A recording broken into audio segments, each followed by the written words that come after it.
नमस्कार दोस्तों, आज की इस वीडियो में मैं आपको बताने वाला हूं कि कैसे स्टेप बाय स्टेप आप लॉ ऑफ अट्रैक्शन की मदद से अपने ड्रीम होम को मैनिफेस्ट कर सकते हो। ये एक बहुत ही अवेटेड टॉपिक है मेरे चैनल पर, क्योंकि मैंने इससे पहले कभी भी इस टॉपिक पे वीडियो नहीं बनाई। सिर्फ एक वीडियो बनाई थी, वो मेरी सक्सेस स्टोरी थी जब हमने हमारा घर मैनिफेस्ट किया था। लेकिन उस वक्त तो मुझे लॉ ऑफ अट्रैक्शन आता भी नहीं था। स्टिल बहुत इजीली हमने वो घर मैनिफेस्ट किया था और जिस तरीके का घर चाहा था एग्जैक्टली वैसा ही मैनिफेस्ट हुआ भी। तो इसीलिए इस वाली वीडियो में मैं आपको जो भी चीज़ें बताऊंगा वो सारी ट्राइड एंड टेस्टेड है, यानी खुद पे मेरा एक्सपीरियंस है उस चीज़ को लेकर के, तभी मैं आपको बता रहा हूँ। खुद का अपना घर होना हर किसी की लाइफ का एक ड्रीम होता है और ये सभी स्टेप्स आपके उस ड्रीम को रियलिटी बनाएंगे। इसके लिए सबसे पहले तो आपको स्पेसिफिक होना होगा अपने डिज़ायर को लेकर के कि आपको घर कौन सा चाहिए, कैसी जगह पे चाहिए। सबसे पहले तो आपको आपका बजट डिसाइड होना चाहिए, क्योंकि ज़रूरी नहीं है कि अगर आप मैनिफेस्ट करना चाहते हो अपना घर तो आपको ओवर स्पेंड ही करना पड़े। तो सबसे पहले वो बजट अप्रॉक्स में आप डिसाइड कीजिएगा, यानी सिंगल में नहीं। ऐसा नहीं कि आप बोलो कि मुझे 50 लाख में ही घर चाहिए, ऐसे कि 40 से 50 लाख के बीच में चाहिए। इससे ये होगा कि अमाउंट को लेकर के आपका माइंड नेगेटिविटी नहीं क्रिएट करेगा, यानी रेजिस्टेंस नहीं क्रिएट करेगा। दूसरा, किस तरीके की जगह पे आप चाहते हो वो ज़्यादा बेटर होता है सेलेक्ट करना डायरेक्टली लोकेशन के। आप स्पेसिफिक लोकेशन भी चूज़ कर सकते हो, लेकिन अगर आप डायरेक्टली उस तरीके की जगह चूज़ करोगे तो आपके लिए वो परफेक्ट होगा। जैसे हमने चूज़ किया था कि हमारा घर ऐसी जगह पे होना चाहिए जो जगह शांत होनी चाहिए, हमारे सिटी में ही होनी चाहिए जहाँ पर हम रहे हैं शुरू से। आसपास बहुत सारे पेड़ पौधे होने चाहिए, यानी नेचर से घिरा हुआ घर होना चाहिए।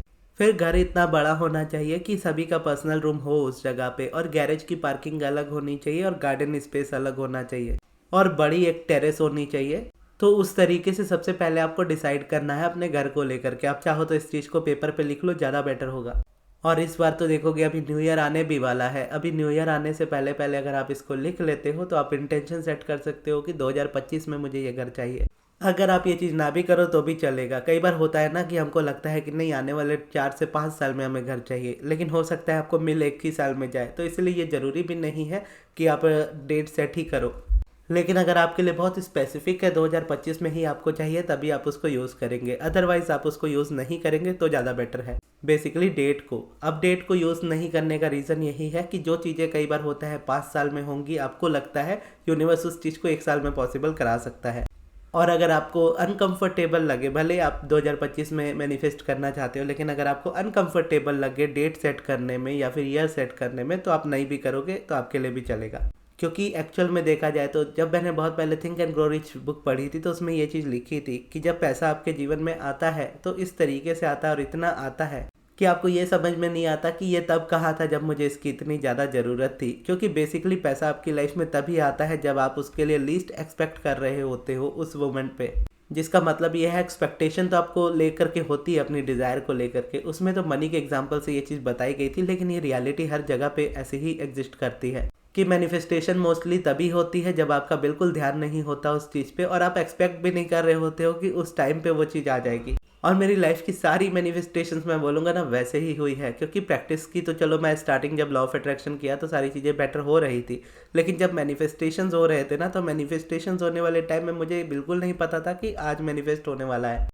तो बेसिकली ये सरप्राइज़ की तरह आपकी लाइफ में आता है। तो इसीलिए अगर आप डेट ना डिसाइड करो तो भी बेटर हो जाता है। अगर आपको लगता है आप डेट स्पेसिफिक करके ज़्यादा जल्दी मैनिफेस्ट कर सकते हो तो डेट पे आप जा सकते हो, अदरवाइज़ बहुत ज़रूरी नहीं है। अब अगर आपको अपने हिसाब से और भी इसमें चेंजेस लाने हो, जैसे मैं अपने हिसाब से बता रहा था कि मेरा घर कैसा होना चाहिए, रूम कैसे होने चाहिए, आप अपने हिसाब से इसको थोड़ा बहुत चेंज कर सकते हो कि मुझे किचन रूम बड़ा चाहिए या मुझे हॉल रूम बड़ा चाहिए या इस तरीके का घर चाहिए, इस तरीके की लोकेशन में होना चाहिए जहाँ पर सब चीज़ें नज़दीक हो, मार्केट नज़दीक हो, बच्चों के स्कूल या कॉलेज नज़दीक हो। तो जिस भी तरीके का आप चाहते हो उस तरीके का आप पहले पूरा इंटेंशन सेट करोगे। एक बार जब आप ये चीज़ कर लेते हो तो फिर आपको अब्राहम का ये कॉन्सेप्ट समझना है, ask and it is given वाला। जिसका मतलब ये है कि आप जब भी यूनिवर्स से कोई भी चीज़ मांगते हो, यूनिवर्स उसी वक्त वो चीज़ आपको दे देता है, एक पैरेलल रियलिटी में या बोलो एक वॉर्टेक्स में। फिर आप अपने आप को वाइब्रेशनली अलाइन करते हो उस वाली डिज़ायर से, फिर आप उसको मैनिफेस्ट करते हो। अब इसको समझने का बेसिकली मतलब ये है कि आपने आस्किंग वाला काम कर लिया, और आस्किंग वाला काम देखोगे तो एक तरीके से नेचुरल भी है, लेकिन जब आप डिफाइन कर लेते हो तो अपनी तरफ से भी आप श्योर हो जाते हो और रेजिस्टेंस आपकी साइड होने लगती है। जब आपने डिफाइन नहीं किया होता है पेपर पे तो कई बार ऐसा लगने लगता है कि यूनिवर्स को पता है कि नहीं कि हमें क्या चाहिए। एक्चुअल में तो यूनिवर्स को पता होता है लेकिन हमें तसल्ली नहीं हुई होती है तो हम इधर उधर भागते हैं, रेजिस्ट करते हैं। तो अपनी तसल्ली के लिए आप समझ लो इस चीज़ को करना है। अब जैसे आप ये चीज़ कर लोगे, आप समझ लो यूनिवर्स ने उस चीज़ को रेडी कर दिया। अब आपका इकलौता काम ये बनता है कि आप वाइब्रेशनली रेडी हो जाओ उस चीज़ को रिसीव करने के लिए। अब यहाँ पर देखोगे ना, आप हो, यूनिवर्स है, बीच में कोई तीसरा इंसान नहीं है। तो इसीलिए किसी तीसरे इंसान की ये नहीं सुननी है कि अभी तो मार्केट में बहुत प्राइस चल रहा है घर का और मिलेगा नहीं घर, इस लोकेशन में तो इम्पॉसिबल है। अगर आपको लगता है कि आपके अराउंड कोई भी पर्सन इस तरीके की बात करेगा आपकी डिज़ायर को लेकर के, तो आपको उस जगह से या उस पर्सन से दूर ही रहना चाहिए और उस बारे में उससे बात ही नहीं करनी चाहिए। बस आपको ये समझना चाहिए कि जब भी आप यूनिवर्स से मांगते हो, यूनिवर्स वो चीज़ आपको उसी वक्त दे देता है। मतलब आपने ये घर मांगा, आपने ये इंटेंशन सेट की कि मुझे ऐसा घर चाहिए, ये वोटेक्स में ऑलरेडी रेडी हो गया है। अब आपका काम ये है कि आप अपने आप को इस तरीके से शांत करो कि आपका माइंड उस जगह से ध्यान हटाना स्टार्ट कर दे कि ये चीज़ मेरी लाइफ में अभी नहीं है। इसी को बोलते हैं हम फोकस शिफ्ट करना, इसी को बोलते हैं हम पिवटिंग, और इसी को बोलते हैं हम रेजिस्टेंस को रिलीज करके अलाइनमेंट में आना। रेजिस्टेंस वो थॉट्स होते हैं जो आपको कॉन्ट्राडिक्ट करते हैं आपकी डिज़ायर से। यानी आप चाहते हो आपका घर मैनिफेस्ट हो, लेकिन आपको लगता है ये चीज़ इम्पॉसिबल है क्योंकि आपके पास पैसे कम है, या आपके पास पैसे हैं लेकिन घर नहीं मिल रहा, या घर इस लोकेशन पे नहीं मिल रहा, जैसा चाह रहे हैं वैसा नहीं मिल रहा है, और इस जगह पे कॉम्प्रोमाइज़ नहीं करना है। यानी जो मिल रहा है वो उठा लो, वैसा वाला नहीं। अपनी डिज़ायर से रिलेटेड जैसा आपने मांगा है वो सारी चीज़ें उसमें चेकलिस्ट की तरह होनी चाहिए। घर ऐसे लोकेशन पे है, इतना स्पेस है, इतना रूम है, इतना किचन है, इतना लोकेशन के सामने सामने चीज़ें हैं। फिर लगे अगर आपको 50% भी है उस तरह का या 80% भी है, तब आप डिसीजन ले सकते हो अपना, और इस तरीके से आप उसको मैनिफेस्ट कर सकते हो। बेसिकली यहाँ पे रेजिस्टेंस रिलीज जब आप करने जाओगे ना, तो ये ग्रेजुअल प्रोसेस है। लेकिन समझना यह ग्रेजुअल जरूर है लेकिन इजी, बहुत इजी है। यानी ये नहीं है कि बहुत मुश्किल है और आपको बहुत कुछ करना पड़ेगा। करना कुछ नहीं होता मैनिफेस्टेशन में। मैनिफेस्टेशन हर किसी के लिए नेचुरल ही है। बस एक रेजिस्टेंस की जो दीवार आपने अपने सामने खड़ी होती है उसको तोड़ना है। थॉट्स आपके इस तरीके से चलने चाहिए जो आपको डिज़ायर की तरफ ले करके जाए कि हाँ मैंने मांगा है तो यूनिवर्स ने दे दिया है। उस तरीके का माइंडसेट होना चाहिए इस जगह पे। तो यहाँ पे मेडिटेशन तो आपको हेल्प करेगा ही। मेडिटेशन के साथ साथ आप स्क्रिप्टिंग का यूज़ कर सकते हो, जहाँ पर जो चीज़ आपने इंटेंशन के तौर पे लिखी है बस उसको इस तौर पे आप लिखोगे कि ये चीज़ मुझे मिल चुकी है। या फिर आप उसको एक एफर्मेशन के तौर पे रोबोटिकली यूज़ कर सकते हो। एफर्मेशन आपकी ये रहेगी कि मैं बहुत खुश और शुक्रगुजार हूँ क्योंकि मुझे मेरा डिज़ायर्ड होम जैसा मैंने चाहा है एग्जैक्टली वैसा ही मेरे बजट में मिल गया है। अब ये तो देखोगे बहुत लंबा एफर्मेशन है तो इसको आप यूज़ मत कीजिएगा, इसको थोड़ा सा शॉर्ट कर लेंगे हम, जैसे कि मैं बहुत खुश और शुक्रगुजार हूँ क्योंकि मुझे मेरे बजट के अंदर मेरा ड्रीम होम मिल चुका है।